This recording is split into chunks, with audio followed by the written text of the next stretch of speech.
എല്ലാ അധ്യാപകർക്കും ക്ലാസ് റൂമുകൾ ഉപയോഗിക്കാനുള്ള ഓഡിയോകളോ ഇമേജുകളോ വീഡിയോകളോ ഒക്കെ നമുക്ക് വേണ്ടി വരും. എന്നാൽ അത് സ്പെസിഫിക് ആയിട്ട് നമ്മുടെ നീഡിനനുസരിച്ചുള്ളത് യൂട്യൂബിലോ അല്ലെങ്കിൽ ഗൂഗിളിൽ സെർച്ച് ചെയ്തോ ഡൗൺലോഡ് ചെയ്തെടുക്കുന്നത് ഡിഫിക്കൽട്ട് ആയിരിക്കും. അങ്ങനത്തെ സിനാരിയോയിൽ ഉപയോഗിക്കാൻ പറ്റിയ അഡോബിന്റെ ഒരു ടൂളാണ് അഡോബ് ഫയർഫ്ലൈ എന്ന് പറയുന്നത്. ഇതില് ഓഡിയോ ഫയലുകളും ഇമേജുകളും വീഡിയോകളും നമുക്ക് ക്രിയേറ്റ് ചെയ്യാനായിട്ട് പറ്റും. അപ്പോ ഇതെല്ലാം സെൽഫ് എക്സ്പ്ലനേറ്ററി ആണ്. വെബ്സൈറ്റിൽ നിങ്ങൾക്ക് പോയി കഴിഞ്ഞാൽ ഓരോ സ്റ്റെപ്പുകൾ കാണിച്ചു തരാം. ഇതിൽ എന്ത് ഡൗട്ട് ഉണ്ടെങ്കിലും നമ്മുടെ കോർഡിനേറ്റേഴ്സിനോട് നിങ്ങൾക്ക് കമ്മ്യൂണിക്കേറ്റ് ചെയ്യാം. അവര് വഴി നിങ്ങളെ ഹെൽപ്പ് ചെയ്യുന്നതായിരിക്കും. ഇപ്പൊ നിങ്ങൾ മൊബൈലിൽ നിന്നാണ് ഉപയോഗിക്കുന്നതെങ്കിൽ ചെറിയ ഒരു ഇന്റർഫേസിന്റെ ചേഞ്ചേ ഉണ്ടാവുള്ളൂ. യൂണിവേഴ്സൽ ആയിട്ട് നമുക്ക് കണ്ടിന്യൂ ഗൂഗിളോ കണ്ടിന്യൂ ഫേസ്ബുക്കോ ഓപ്ഷൻസ് എടുത്ത് നമുക്ക് ലോഗിൻ ചെയ്യാനായിട്ട് സാധിക്കും. ഒരു ഉദാഹരണം ഇവിടെ കാണിച്ചിട്ടുണ്ട്. നമ്മുടെ ഐപ്ലസിന്റെ ടീമിന്റെ സൈഡിലെ ഒരാളാണ് ഇത് ലോഗിൻ ചെയ്യാനായിട്ട് ശ്രമിച്ചിട്ടുള്ളത്, സ്ക്രീൻഷോട്ട് എടുത്തിട്ടുള്ളത്. സൈൻ ഇൻ ടു അഡോബ് എന്നുള്ളത് ഫർദർ സ്റ്റെപ്പുകൾ കണ്ടിന്യൂ കൊടുത്ത് പോയാൽ മാത്രം മതിയാകും. നിങ്ങളുടെ ഒരു ഡേറ്റ് ഓഫ് ബർത്ത് പോലെ ഒരു ഇൻഫോ, ഒരു പ്രൊഫൈല് ക്രിയേറ്റ് ചെയ്യാനായിട്ട് ചോദിക്കും. അതിൽ മന്തും ഇയറും മാത്രം കൊടുക്കുക. പിന്നീട് ടേംസ് ആൻഡ് കണ്ടീഷൻസ് എഗ്രി ചെയ്യാം. ഇത് എല്ലാത്തിലും എല്ലാ AI ടൂളുകളാണെങ്കിലും സാധാരണയായിട്ടുള്ള ഒരു പ്രൊസീജിയർ തന്നെയാണ്. അതിനുശേഷം എന്തൊക്കെയാണ് ന്യൂ എന്നുള്ളതെന്ന് ജസ്റ്റ് ഒന്ന് കാണിച്ചു തരുന്നു. ഇനി നമുക്ക് എന്താണ് ക്രിയേറ്റ് ചെയ്യേണ്ടത്? ഇമേജ് ആണോ, വീഡിയോ ആണോ, ഓഡിയോ ഫയൽ ആണോ, അതോ വെക്ടേഴ്സ് ആണോ? സൂം ചെയ്താലും ക്വാളിറ്റി നഷ്ടപ്പെടാത്ത ചില ഇമേജുകൾ നിങ്ങൾ കണ്ടിട്ടുണ്ടാവും. അതിനെയാണ് വെക്ടേഴ്സ് എന്ന് പറയുന്നത്. അപ്പോ അത് സെലക്ട് ചെയ്യുക, ഡിസ്ക്രിപ്ഷൻ കൊടുക്കുക. വളരെ പവർഫുൾ ആയിട്ടുള്ള ടൂളാണിത്. നിങ്ങൾ ഒരു കാര്യം മനസ്സിലാക്കണം, ഞാൻ മുമ്പത്തെ ഇൻട്രൊഡക്ഷനിലൊക്കെ പറഞ്ഞിരിക്കുന്നത് പോലെ തന്നെ, അല്ലെങ്കിൽ എപ്പോഴും പറയാറുള്ളത് പോലെ, ഇതെല്ലാം ഒരു ബിസിനസ്സുകളാണ്. നമുക്ക് അൺലിമിറ്റഡ് ആയിട്ടുള്ള ഫ്രീ ജനറേഷൻ നടക്കില്ല. ആദ്യം നമുക്കൊരു സാമ്പിൾ നോക്കാനുള്ള അവസരം ഉണ്ടാവും, അല്ലെങ്കിൽ ഒരു ഡെയിലി ലിമിറ്റ് ഉണ്ടാവും.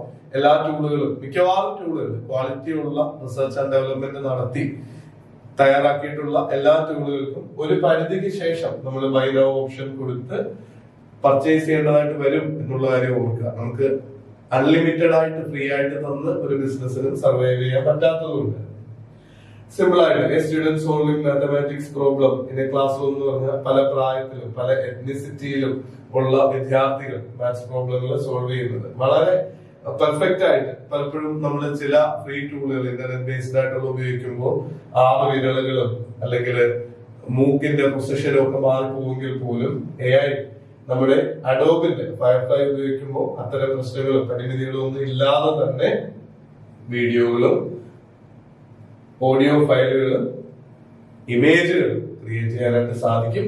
നിങ്ങൾക്ക് ഈ കാര്യം ചെയ്ത് പഠിക്കുവാൻ വേണ്ടിയിട്ടുള്ള ചില ആക്ടിവിറ്റികൾ കൂടി തന്നിട്ടുണ്ട്. ട്രാൻസ്ലേഷൻ ആണ് അടുത്തൊരു ഫീച്ചർ. ഇത് നോക്കിയേ, നമുക്ക് ഫയലുകൾ ആഡ് ചെയ്ത് കഴിഞ്ഞാൽ ഓഡിയോയും വീഡിയോയും മറ്റ് ലാംഗ്വേജിലേക്ക് ട്രാൻസ്ലേറ്റ് ചെയ്യാൻ കൂടി AI സഹായിക്കും. നിങ്ങൾക്കൊരു യൂട്യൂബോ ചാനലോ അതുപോലത്തെ എന്തെങ്കിലും ഉള്ള ഒരു ആളാണെങ്കിൽ, ആ രീതിയിലുള്ള ഒരു എഡ്യൂക്കേറ്റർ ആണെങ്കിൽ, മലയാളത്തിൽ തയ്യാറാക്കുന്ന വീഡിയോകൾ മറ്റു ഭാഷകളിലേക്ക് ട്രാൻസ്ലേറ്റ് ചെയ്യാൻ ഇതിന്റെ ഒരു പെർഫെക്ഷൻ 100% ആവില്ല. പക്ഷെ AI വളരെ പെട്ടെന്ന് മാറിക്കൊണ്ടിരിക്കുകയാണ്. റീസെന്റ് ഫീച്ചറിൽ തന്നെ നമുക്ക് ഓഡിയോ അടക്കമുള്ള കാര്യങ്ങൾ ട്രാൻസ്ലേറ്റ് ചെയ്യാനായിട്ട് സാധിക്കും. അതിന് എഗ്രി നൗ കൊടുക്കുക. ഫയൽ അപ്ലോഡ് ചെയ്ത് കഴിഞ്ഞാൽ കുറച്ച് പ്രോസസിംഗ് ടൈം കഴിഞ്ഞാൽ ഉടനെ തന്നെ നമുക്ക് മറ്റ് ഭാഷകളിലേക്ക്, ഇംഗ്ലീഷ് ടു സ്പാനിഷ് ആണ് ഇവിടെ ഒരു ഉദാഹരണം കാണിച്ചിരിക്കുന്നത്, കൺവേർട്ട് ചെയ്യാനായിട്ടും സാധിക്കും. ഇനി ആക്ടിവിറ്റികളാണ് നിങ്ങൾക്ക് ഇവിടെ തന്നിരിക്കുന്നത്. സ്ക്രീനിൽ കാണാം. ഇതിന്റെ തന്നെ സോഫ്റ്റ് കോപ്പി തൊട്ട് താഴത്തെ സെഷനായിട്ട് ആഡ് ചെയ്തിട്ടുണ്ട്. നിങ്ങൾ ഈ ചോദ്യങ്ങൾ കൂടി നോക്കുക, നിങ്ങളുടേതായ രീതിയിൽ ചെയ്യുക, സോൾവ് ചെയ്യാനായിട്ട് നോക്കുക.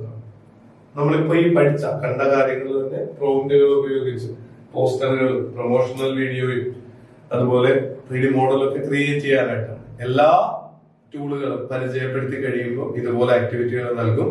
ശരിക്കും ഈ ക്ലാസ് കേൾക്കുന്നതിനേക്കാൾ പ്രാധാന്യമുള്ള കാര്യമാണ് ഈ ആക്ടിവിറ്റികൾ ചെയ്തു നോക്കുക എന്നുള്ളത്.